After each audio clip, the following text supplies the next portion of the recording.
Tuesday night, we are back because last Tuesday night there wasn't much to talk about, and now I've got like a full page of notes, which is pretty rare for this show. I got two. Yeah. Not since maybe the first time Bobby Warshaw was on, if I had this many notes. This is USfanTV. We are going to talk about soccer as it relates to the United States of America. My name is Pat. He is Chris. I am Chris. And also with us tonight, we have TJ. Sometimes they scrape the bottom of the barrel, and here we go again. All right, so we have sometimes we have these things. We were going to talk about the coaching search, or not really search, but who we think should be the next coach because of the comments last week by Landon Donovan on Grant Wall's podcast saying that he wants it to be an American, and then Eric Wynalda decides to fire at him on Twitter this afternoon. Landon fires back. So that got interesting. So just the bigger topic. And then Wynalda fired back again. Like, what the hell's going on here? He's nuts. Yeah. Well, I don't think that's a surprise to anyone. What was the thing over the weekend? I was meant to bring this up, but there was some tweet over the weekend where he read way too much into something. Oh, I didn't see anything there. I can't even remember. TJ sent it to us, I think, and we made fun of it. You did? I think so. It's sort of like when we were talking before this, and I have no memory of it. Yes, that's always good. She Believes starts Thursday. The MLS starts this weekend. NASL starts never because they canceled their season. We'll talk about that. And hopefully the Qatar World Cup will not happen, and it will be moved to the US or England. I don't even care if we get it as long as it's pulled out of Qatar. So these are the things to talk about. I'd be totally cool with England getting it. Yeah, we would go to that. Yeah. Where would you guys like to start? Well, I can start with the Wynalda thing that we were discussing. And okay, it looks like the tweet is gone. It was, and now we know why the U.S. men's national team is playing Ireland. Good work, Soccer United. Oh, right. Oh, yeah. Now I remember. Yeah. Yeah, what in the hell? I mean, it's like ever since his presidential bid went up in flames or down in flames or sunk, whatever you want to go, whatever you want to say there, it's like his sanity went with it. I mean, granted, one of the things that always entertained me about him was that he was always a little bit on edge. Some people say that's why they like me on this show, but I prefer to think that I'm perhaps a little saner than Wynalda in most circumstances.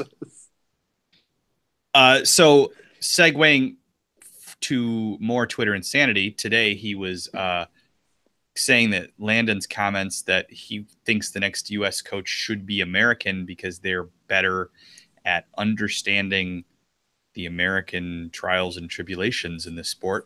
Eric said that that's a problem, and then Landon fired back. Why can't, I say something or anybody say something without you sitting at home on your Twitter and saying it's a problem? And then you tell me that Wynalda fired back because I didn't even see that. Yeah, he sent something since then. I saw it like an hour ago. I don't remember what it was. But here, maybe Eric Wynalda's. Here's his response. Yeah. You're right. The easy path must be much more enjoyable. I'll give it a try. Getting lectured by you is always enlightening. That was his response to Landon Donovan.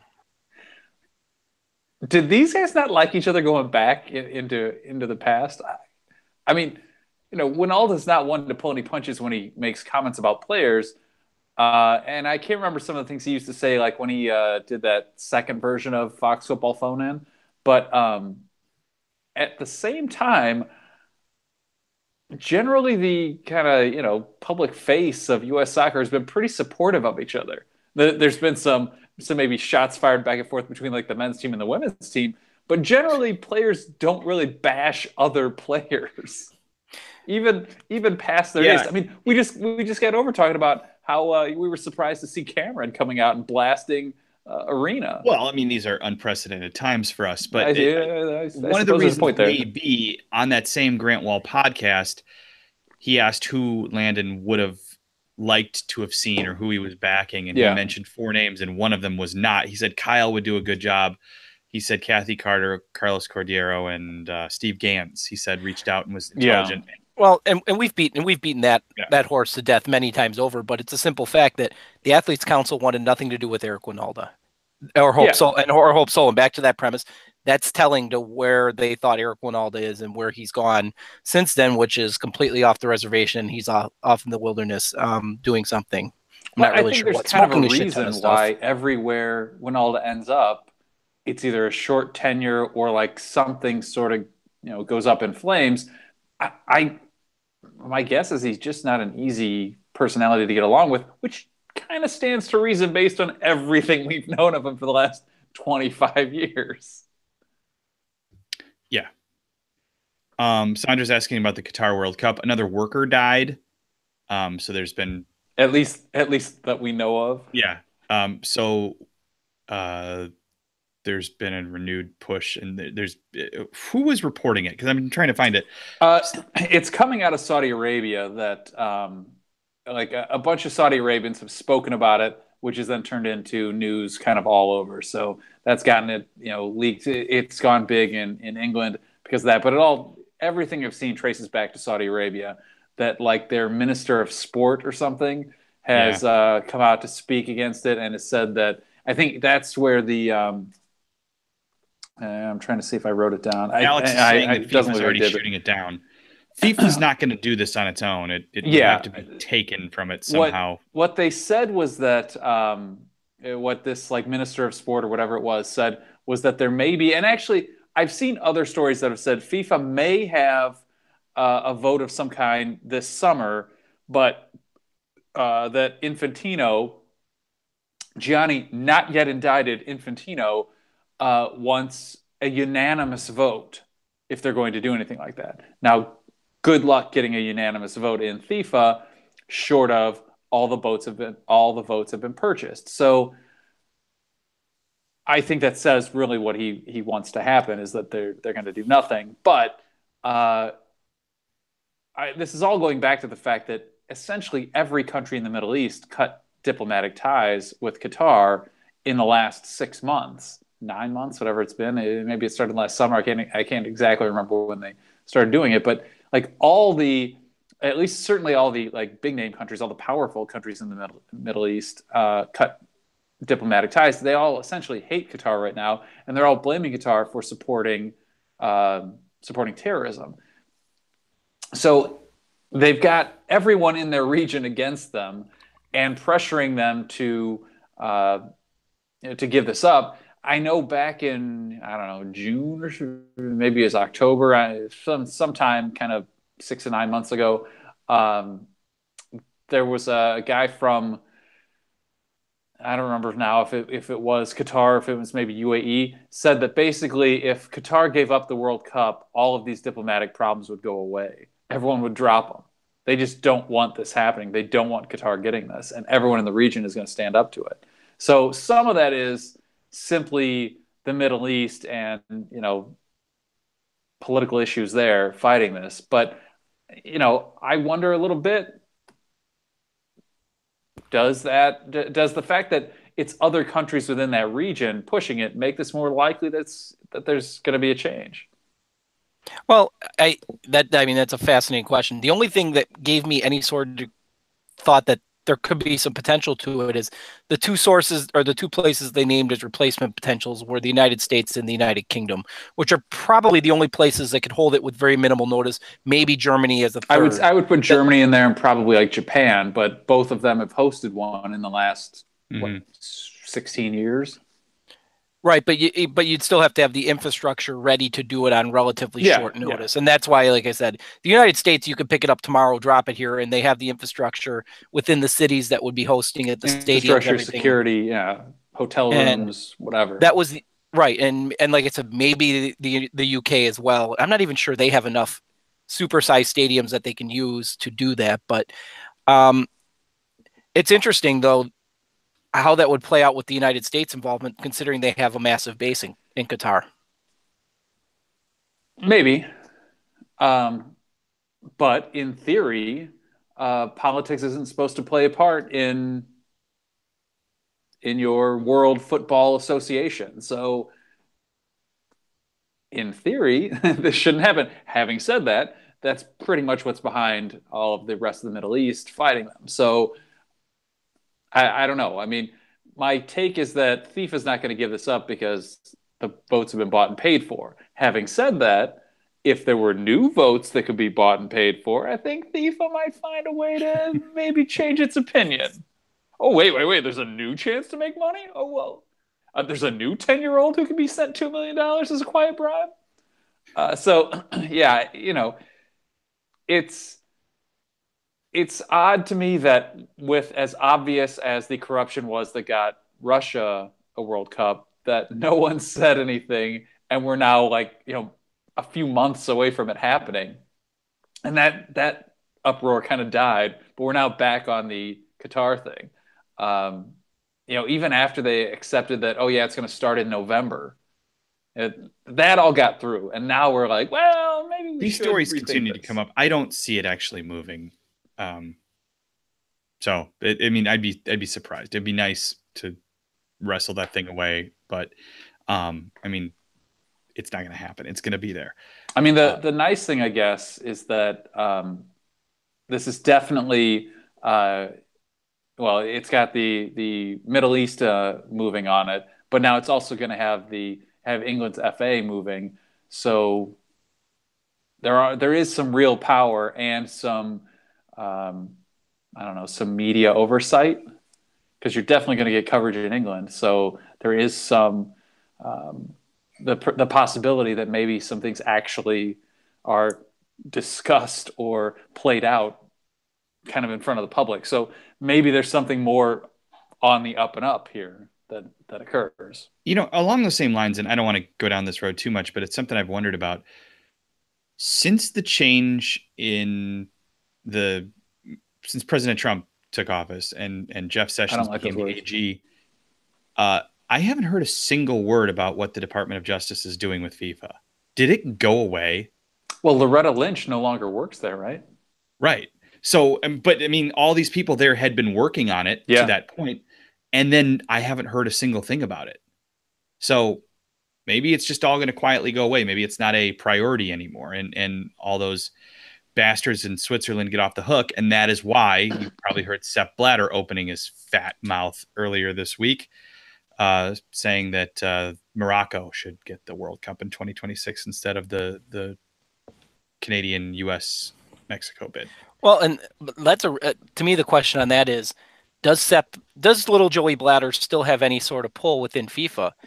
My guess is he does. I called that out too, and I sent something on Twitter today about that in light of kind of this discussion about the Qatar thing, and at Change FIFA liked what I had to say, because I was like, does this have maybe something to do with the fact that Blatter just came out and said something about the 2026 World Cup? Because maybe there is the chance then that if they say move the 2022 to the U.S., what are they going to do with 2026? Oh, look, we can suddenly give it to another country that's developing and we want to build, and we can give a bunch of quiet money somewhere that's going to help build some infrastructure. Sure it is. Some infrastructure to line someone's pockets. But, who knows? Maybe Blatter's just an old man who doesn't know what the hell he's talking about. Or, knowing FIFA, maybe he's quietly still in charge. We got to get back to the coaching thing, because I don't think we really covered it. But we quickly moved on from that. We should do NASL real quick before we get to that, because TJ, you got a trumpet, blow some taps on this. Yeah, TJ, you're our resident NASL guy. I guess. Would you like to piss off Ben Fast and the rest of the boys and the rest of the pro and the rest of the bro gang? Twitter? Go ahead. Bro Twitter. I like it when they make fun of you. Yeah, because it hurts my feelings a lot. It's one of those things that if you didn't see it coming by this point, I got a bridge in Brooklyn to sell you. This was not a surprise. They've been putting it off. Finally, they just admitted what everybody else knew. The second the initial court ruling came down and it was denied, this was not going to happen. Everybody started looking for life rafts at that point. Jacksonville, Miami, I think they're going to the MPSL this year.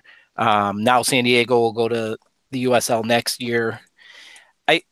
It's not a surprise. It came down to, instead of doing what USL did when the initial NASL USL blew up came in, they went down to Division 3. They built themselves back up, and now they're the Division 2. NASL, instead of going that same route, decided, hey, we're just going to keep fighting and keep trying to do something with a really shitty business model, and that's kind of where you're left with. There was okay, free market, okay, if you want to call it that, no salary cap, all these kind of things, but there was never a business plan that was sustainable, ever. And there was no stability, ever.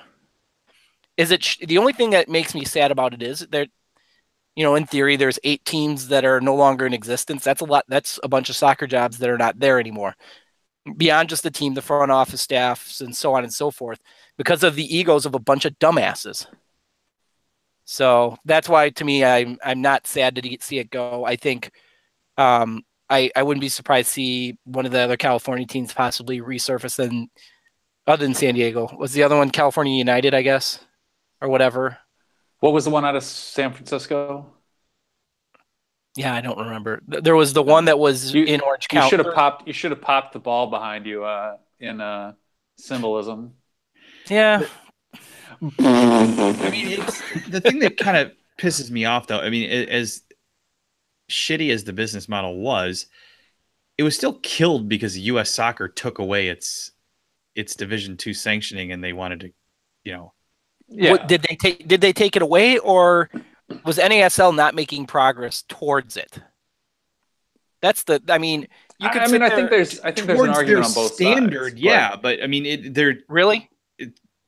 Really, but they, Oh, I'm not saying I agree with NASL, but I don't think they're entirely. I don't think their argument is entirely without merit. I mean, I do think that they have a point about USSF directly tied to MLS and essentially creating monopoly. They have a point. And USSF shouldn't don't be agree killing with it. soccer leagues. Yeah. That's a problem. I don't believe that the NASL or the Cosmos or anyone else was truly in a position that this matters. But I don't think they're wrong in what they're saying either.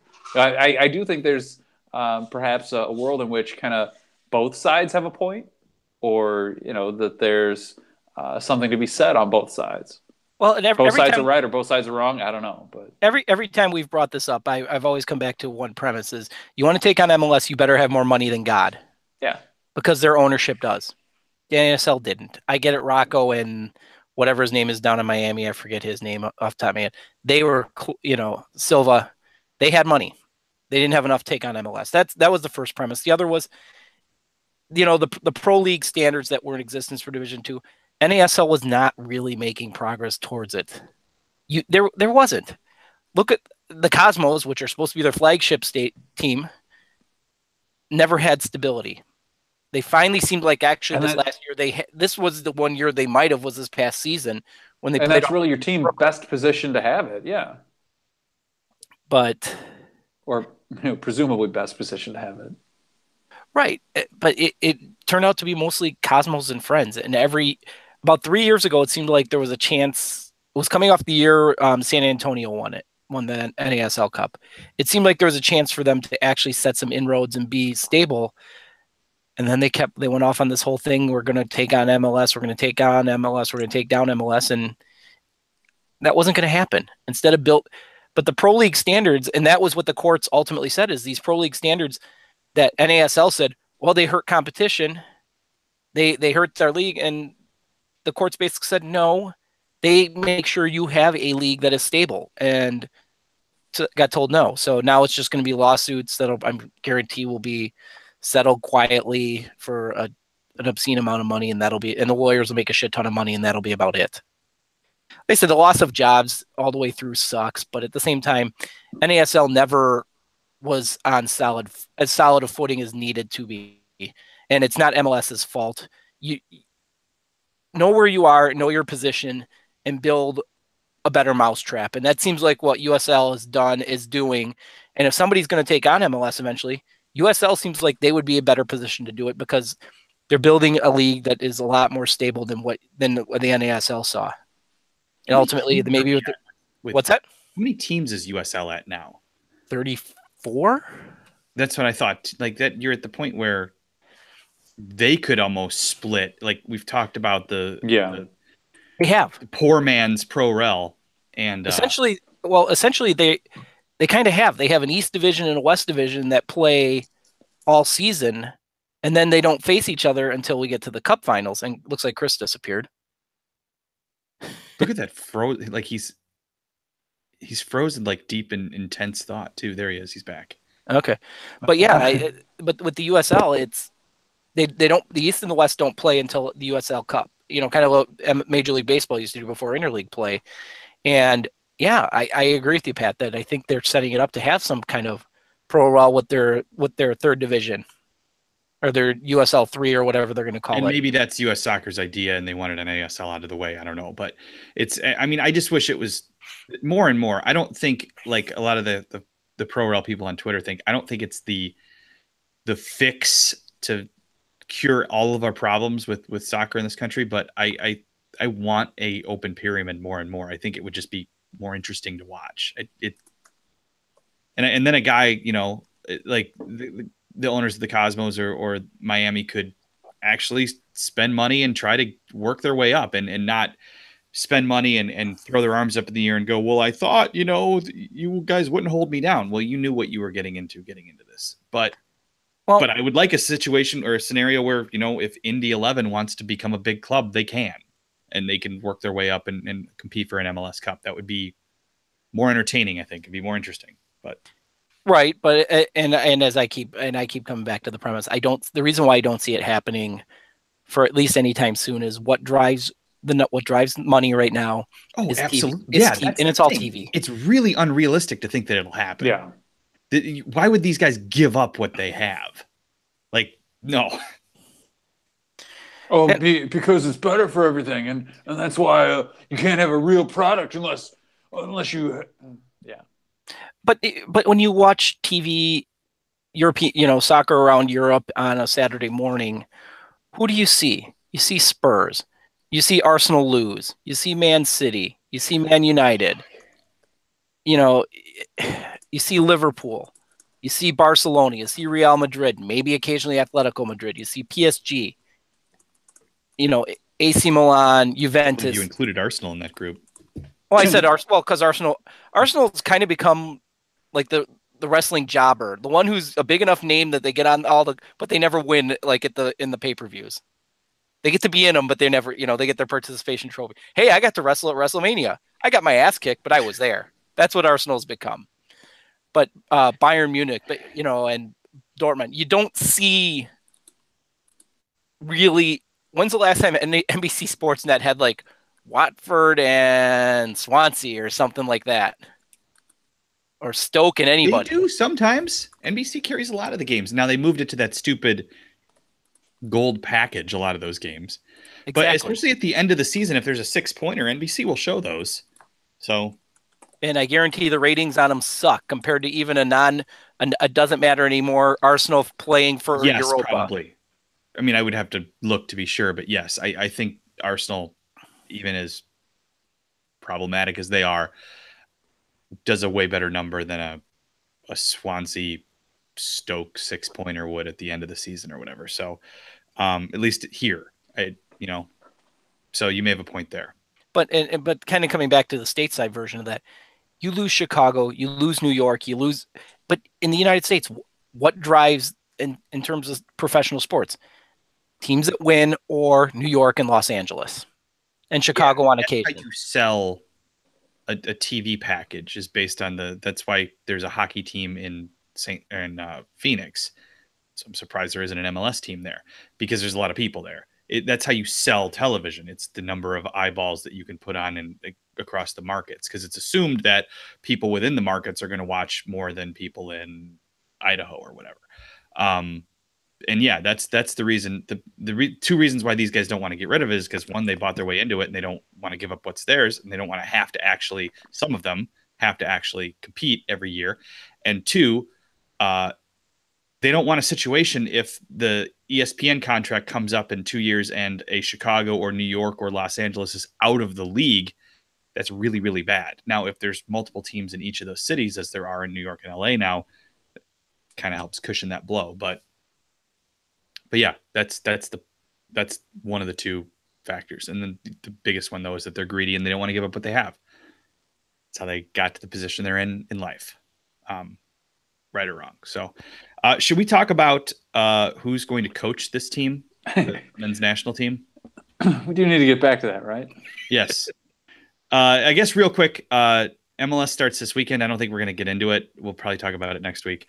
But who the hell can predict MLS anyway? And she believes Thursday, France and England, and then the US and Germany in Columbus. Last year, we pissed off a lot of people.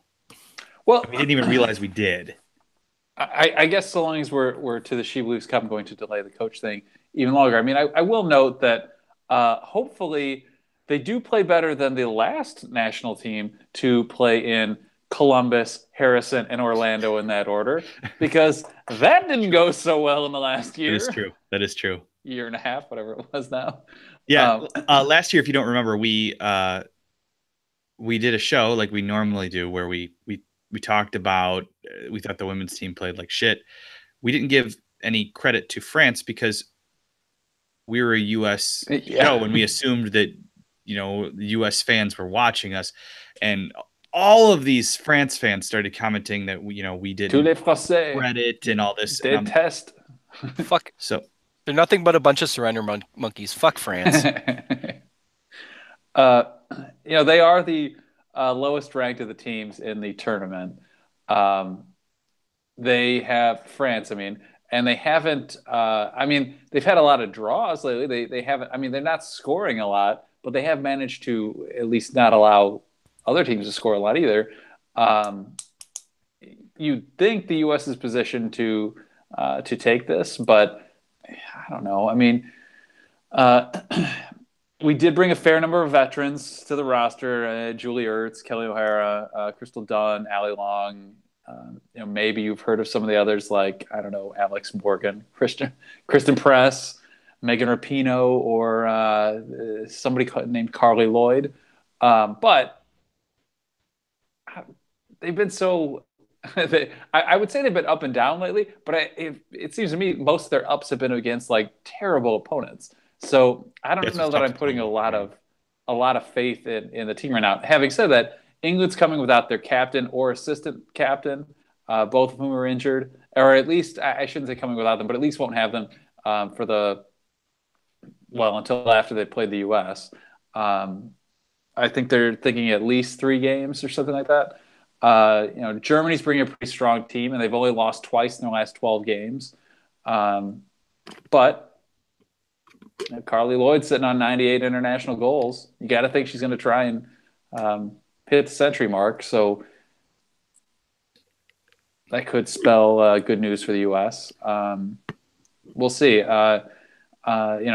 France played England close last July, and that was whatever. I can't think of what the game was, but they at least kept it, I think, 1-0. So it could be a close tournament. I consider the women's team right now such a, I guess I'll go with hit or miss prediction that I don't even know what to say. I wonder about Germany. They beat them last year 1-0. We beat them 1-0 last year. Do I believe that Germany will win this year? I'm a little afraid of that. Yes. I think Germany, I think, is the big. That's the one that I'm most afraid of. I think in a tournament like that, with a small amount of games as a sample size and 4 really good teams, I don't think who's going to win. But I think the U.S. will do well. They seem vastly improved from last year. So where things were, basically the same players in the field, but it seemed a lot more convoluted last year than it did the last few times.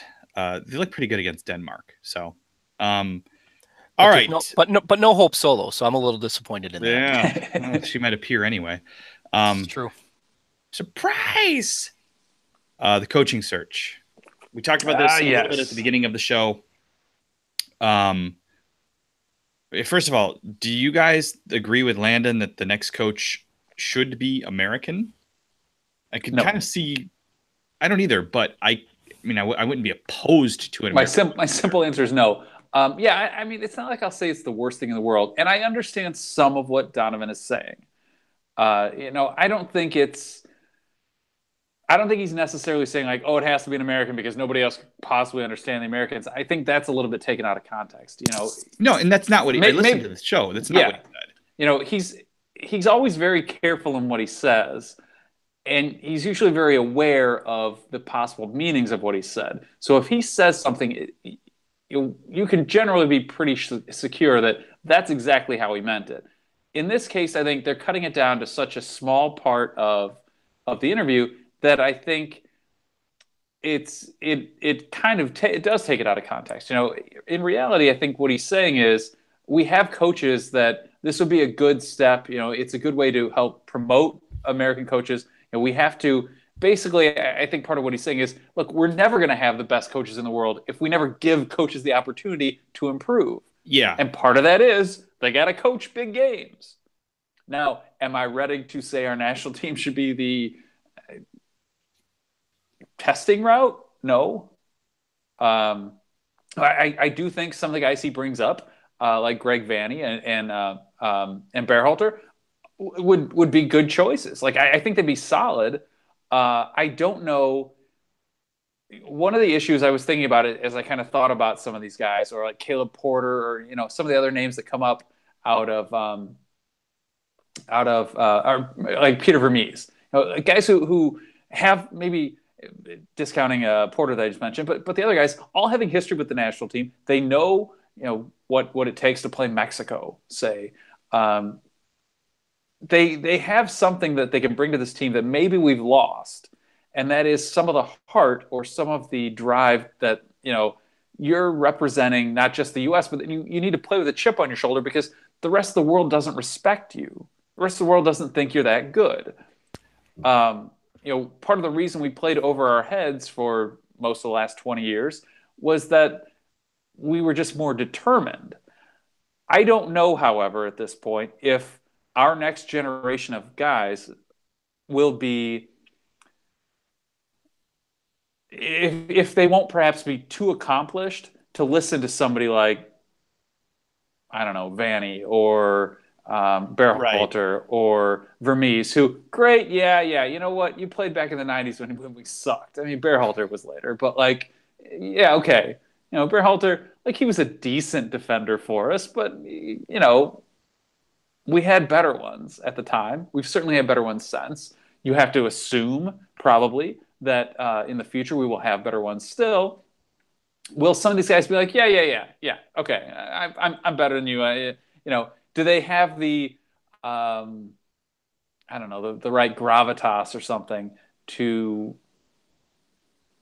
instill a belief system in what should be our future international players? People are talking about David Wagner on the chat. My thought on him is, yeah, I would love to have him. He's my dream. Yeah. I don't think he would leave a Premier League job, one that he's been successful at, to come to this job. And to say he's American, yes, he's technically American and he did play 8 games for us, but that's a bit like saying Christian Pulisic is Croatian. Like he's culturally German and he was brought up in Germany. He's German first and American second. So I don't know that I don't know how passionate he would feel about coming here and wanting to help us. One thing I will, sorry, I didn't mean to interrupt. No, go ahead. But, the one thing I was going to say, because I don't believe that he'd leave Huddersfield either. Having said that, Gus Hiddink did coach. Was he still at PSV when he took on Russia? I can't remember which club team he was with at the time, but he was, at least in theory, kind of coaching 2 teams at the same time. I mean, as long as you put a lot of it on your assistants, the stuff in between, and you're just kind of naming the team and coming in and coaching only for a week at a time, it's an international break. I mean, he couldn't coach in January, but at other international breaks, the players are going too. Like, why can't you take a week off to go coach? Now, maybe he doesn't want that headache, but uh, he wouldn't be the first club coach to also maintain a national team. Would Danny Williams get a call up? I wondered the same thing, actually. That was one of my first thoughts.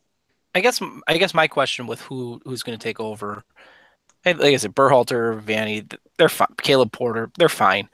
And this was something that I hate to, it pains me to say this, that Alexi Lalas talked about in his podcast last week, not this week's one, the one last week, where he's talking about a style of play, and where really that was, I think, what happened when they brought in Jurgen and Bruce Arena was never, that style of play that the U.S. had developed went away.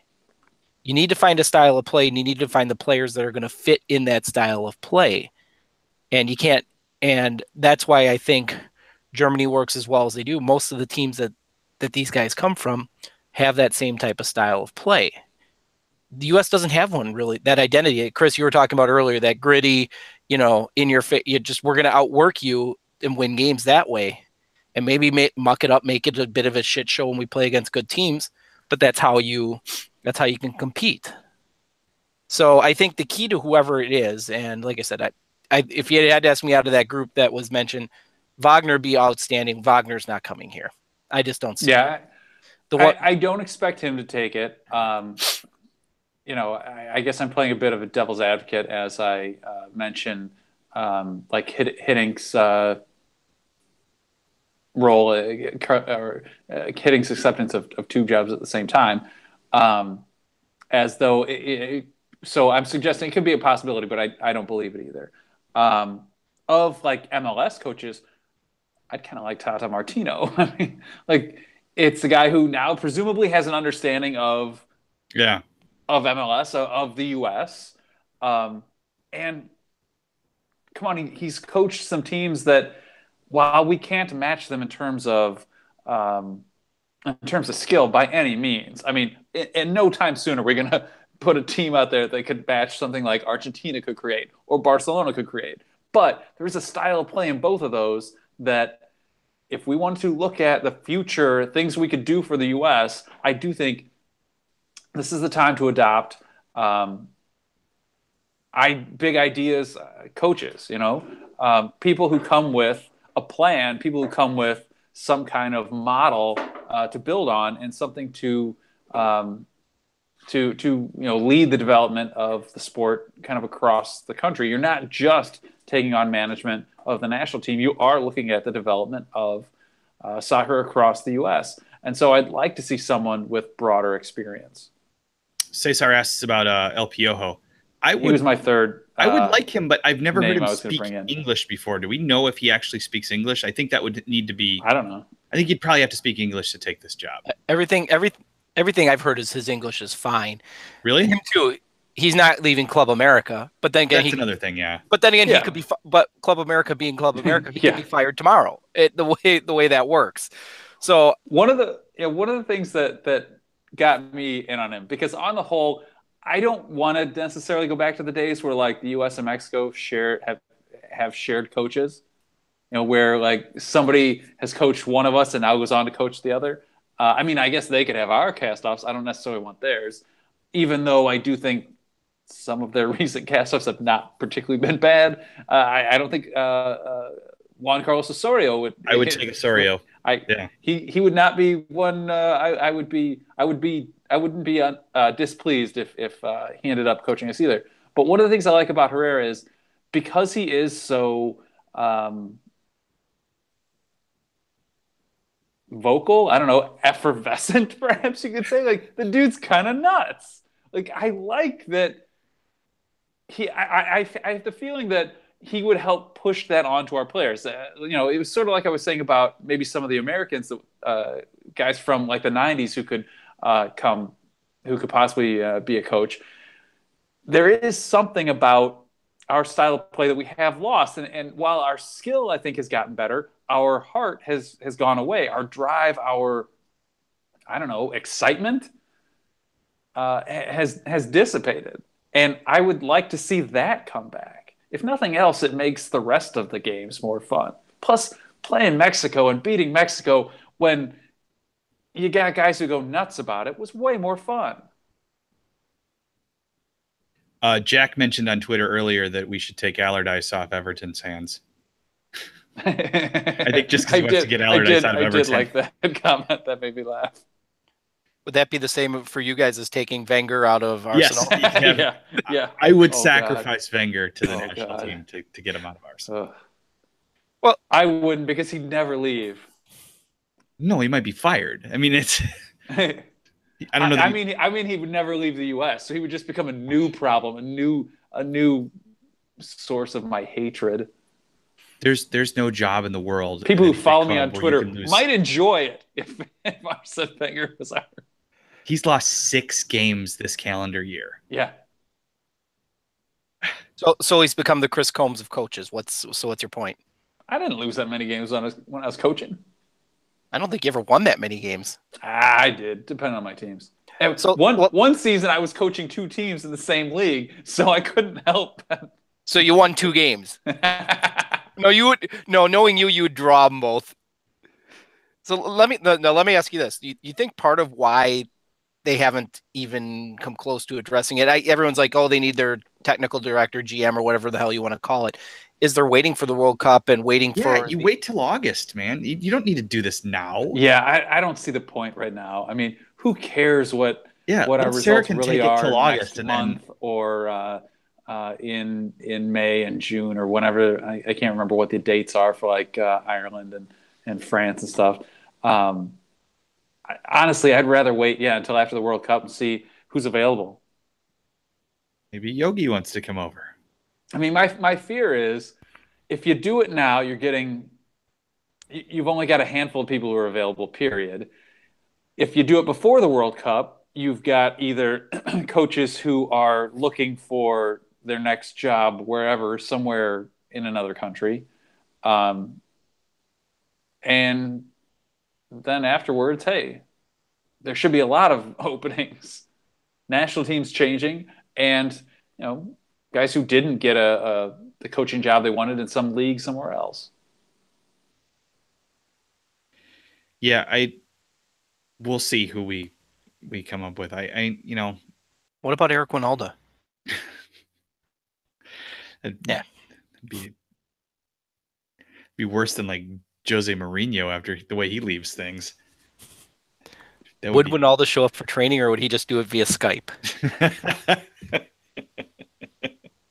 He would tweet to the players, this is the lineup. Christian was bringing up Brazil because he is Brazilian. I'm pissed that Neymar got hurt, because this probably means that when I go to Berlin, I will not see Neymar. I would guess, yeah. Which kind of sucks. So I was disappointed to see that. I feel bad for you. Not really, but you'll be okay. Alex, you have a German passport? Huh. So when you're old enough to go play for a European club, you won't have a problem. That's great. So when Alex is in the national team program, Alex, the first club you signed for, we want signed jerseys. Absolutely. We took that picture with you in Chicago. Well, it looks like Sandra's already answering the questions about Josh Sargent. While he did officially sign, he can't play until next season in official competitions because he couldn't sign until after the transfer window was closed. Which is stupid, but that's the rule. Yeah. Dominic wants Pep. That's what I said when you were throwing out names. I'm like, why not just Pep? Let's just go get Pep. I felt like I went a little bit reasonable. I mean, I might have gone, maybe with things that I didn't expect to happen. But I still think like there's a world in which these things are possible. Come on, Pep. Like Argentina couldn't get Pep. No, Pep doesn't need to be in a national team. But well, you guys are saying that, well, Alex has his dual passport. Can't anybody just go buy a passport from Cyprus at this point? Isn't that the route There that are some everyone goes nations through? like that. Yeah, I think Malta is known to be a passport factory too. Which Gianluca is Maltese, who watches our show sometimes.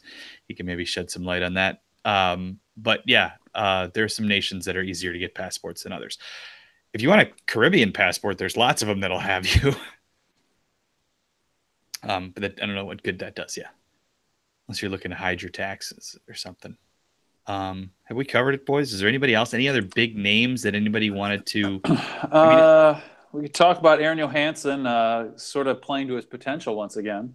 It's probably too late for him really on the national team, but you yeah, know, maybe you know he could be useful for the next, say, 2 to 3 years or something. While we're trying to bring some of the new guys just along. happy for the guy. Yeah, Yeah. Really, it's nice to see him playing because those injuries took so much out of his career, and so yeah, it's just positive to see. Jordan Zion Morris. Jones. Oh, Zion Jones signed with Schalke. he He did. is only Yes. 17, so he won't officially join until this summer, but he'll be playing with like their U18 team, I think, unofficially until August or whatever. I don't remember exactly when his 18th birthday is. But yet another American now at Schalke. It's And kind of becoming Schalke America. Jordan Morris tore his AC. Oh, yeah. Which, I mean, I guess it's not like the national team needs him this year, but it's. I didn't hear which knee was it. I've not read. Probably his right because he doesn't use his left. That's all I was doing, was trying to get the joke. And then let's see here. Christian wanted to know if we should bring in Sargent for the March and June friendlies. I think for at least one of them, yes, because I mean, when are we going to send Juan Aguadelo? I mean, I would think that you would see largely European-based teams. So, yeah, why not? He could snag the last roster spot and go. All right, have we covered it, guys? I think we have. Yeah, we have everything I had in my notes.